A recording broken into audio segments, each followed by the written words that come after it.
दोस्तों, पिछले लंबे समय से मंदी की मार झेल रहे सस्ते घरों यानी अफोर्डेबल हाउसिंग मार्केट को इस बजट में संजीवनी मिलने की उम्मीद थी, जो कि फिलहाल अधूरी रह गई।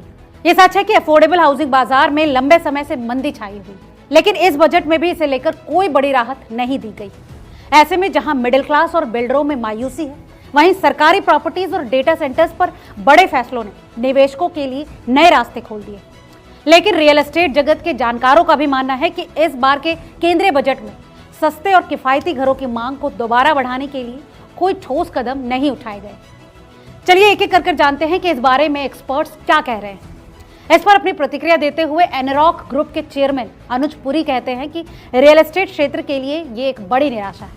उन्होंने बताया कि कोरोना महामारी के बाद से किफायती घरों की बिक्री में लगातार गिरावट आ रही है और इस बजट में भी इसके लिए कोई खास घोषणा न होना सेक्टर के लिए चिंता का विषय है। उन्होंने इसके लिए एनरॉक के आंकड़ों का इस्तेमाल किया।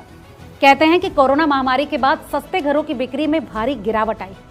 साल 2019 में जहां कुल बिक्री में इन घरों की हिस्सेदारी 38% से ज्यादा थी, वहीं 2022 में गिरकर 26% और 2025 में मात्र 18% रह गई।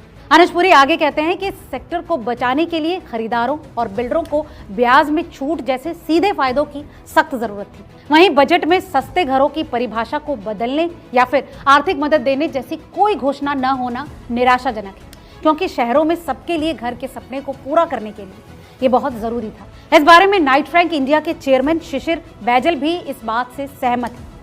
वो कहते हैं कि ये दुखद है कि बजट में रियल एस्टेट को बढ़ावा देने के लिए कोई खास वित्तीय छूट नहीं दी गई, खासकर किफायती घरों के लिए, जो कि पहले से ही पूरे सेक्टर के लिए चिंता का विषय बना हुआ है।